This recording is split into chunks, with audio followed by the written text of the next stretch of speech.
परेर होला प्रश्न नआउनुको कारण त्यो हुन्छ हैन। राम्रै तयारी भएको रहेछ, अब के प्रश्न सोध्ने, तयारीमा कतै कमी कमजोरी भएको भए पो प्रश्न सोध्ने हैन। प्रश्न हुन्छ, कमी कमजोरी केही छैन, सबै तयारी भएको रहेछ भने किन प्रश्न सोध्ने भनेर हुन सक्ला। यहाँहरूलाई म विशेष धन्यवाद दिन चाहन्छु। भन्दा भन्दै पनि एउटा प्रश्न चाहिँ उठिहालेको छ, यो राष्ट्रिय घेदुङ र तामाङ घेदुङ बीचको चाहिँ किन खालि लोछारको बेलामा मात्र एकता देखिन्छ, अरू बेला चाहिँ तपाईहरु आफ्नो बाटोमा हुन्छ भन्ने खालको प्रश्न। म यहाँहरूलाई के आग्रह गर्न चाहन्छु भने यो सधैँ उठ्छ यो प्रश्न। हामीले कतिपय सन्दर्भमा यसको जवाफ दिएका पनि छौँ, कतिपय बेला नदिकन त्यतिकै हिँड्ने पनि गरेका छौँ। म तपाईहरुलाई आजको यो कार्यक्रममा पनि फेरि प्रश्न उठेको हुनाले के आग्रह गर्छु भने अब चाहिँ यो प्रश्न नसोधिदिनुहोस् प्लिज। किनभने तामाङ समुदायको लागि, तामाङको हक अधिकार, भाषा संस्कृति उत्थानको लागि काम गर्ने दर्जनौं संस्थाहरू छ क्या।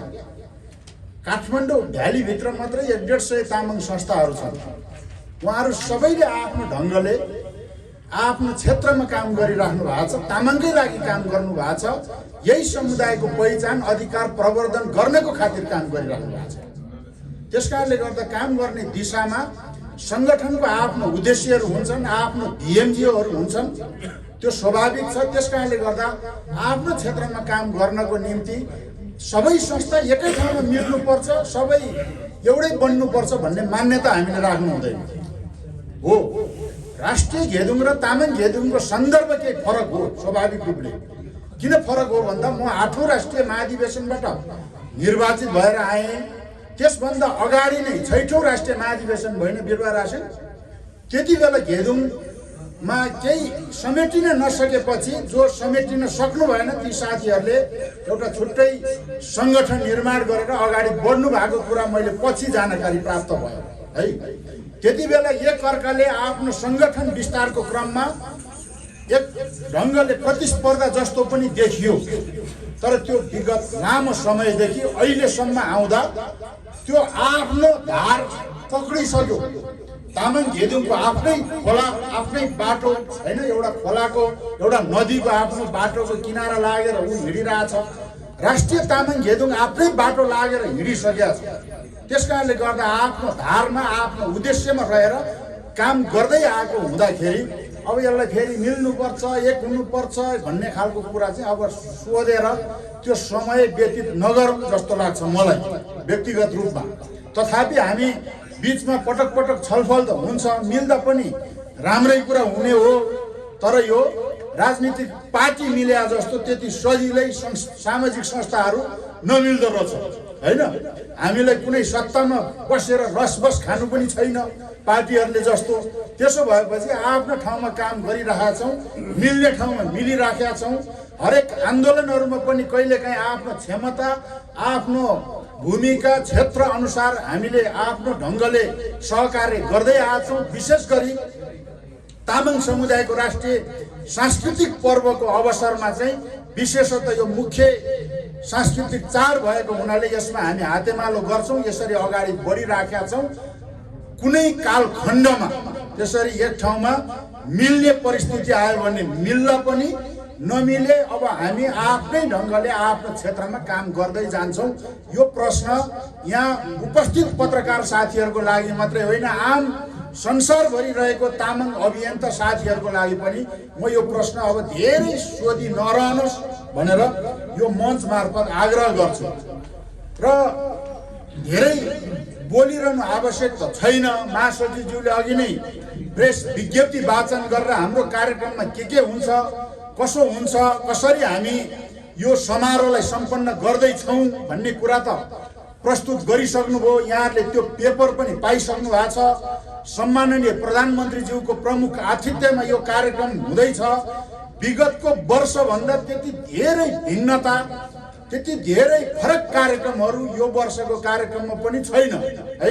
तथापि हामी विगत वर्षदेखि गर्दै आएको जुन प्रक्रियाहरू छ, जुन कार्यक्रमहरू छ, त्यसैलाई निरन्तरता दिने, विशेषतः यो कार्यक्रम सांस्कृतिक महोत्सव भएको हुनाले सांस्कृतिक गतिविधिहरू सांस्कृतिक क्षेत्रका हिरोहरूलाई हामी त्यो स्टेजमा उभ्याउने छौँ। विशेषतः त्यो कामको प्रस्तुतिहरू त्यो मञ्च मार्फत त्यो कार्यक्रम अवधिभर भोलि र पर्सि त्यो हुनेछ मुख्यतः। तथापि अहिले तपाईहरुलाई थाहा छ मुलुकको राजनीतिक परिस्थिति अलिक गजमजिएको छ। मुलुक संक्रमणकालीन परिस्थितिमा छ।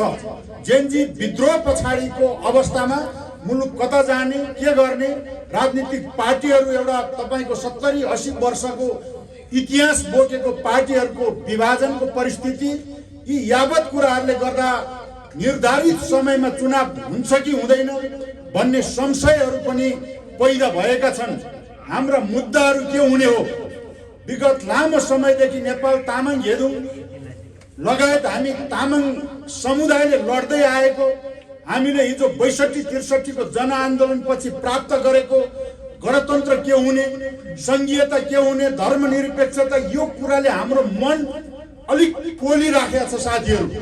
सँगसँगै अब यो निर्वाचन मार्फत हाम्रो तामाङ समुदायको अग्रज नेताहरूलाई कसरी सत्तामा पुर्याउने, तामाङको राजनीतिक शक्ति कसरी निर्माण हुने, केही पार्टीहरू पनि खुलेका छन्। उज्यालो नेपालको नायक कुलमान घिसिङज्यूको एउटा नेतृत्वमा पनि पार्टी बनेको छ। अरू पार्टीमा रहेको तामाङ नेतृत्वहरूलाई पनि कसरी यो चुनावमा जिताउनु पर्ने, कसरी टिकट दिलाउनु पर्ने, राजनीतिक पार्टीहरूलाई दबाब दिनेदेखि लिएर आम तामाङ समुदायलाई, तामाङ नेतृत्वहरूलाई भोट दिनुहोस्, मतदान गर्नुहोस् भनेर आग्रह गर्ने यो अभियानहरू पनि हामीले सञ्चालन गर्दैछौँ। यो सांस्कृतिक पर्व, यो समारोहको अवसरमा पनि हामी यही पाटोलाई पनि अलिक बुलन्द गर्छौँ।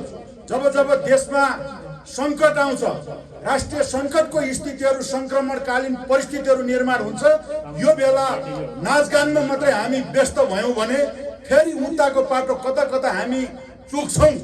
त्यो हुनाले त्यो पाटोलाई पनि म एउटा यो समारोहको संयोजकको हैसियतले बुलन्द रूपमा आवाज उठाउनुपर्छ, उठाउने छौँ भन्ने पनि यहाँहरूलाई जानकारी गराउन चाहन्छु। र समग्रमा धेरै कुराहरू आएका छन्। यिनै कुराहरूलाई यहाँ पत्रकार साथीहरूले आफ्नो सञ्चार गृह मार्फत मजबुत ढङ्गले सम्प्रेषण गरिदिनुहोस्, यही कुरा आग्रह गर्दै आजको यो पत्रकार सम्मेलन यी अन्त भएको पनि जानकारी गर्छु। थुजेछे फुल्ला।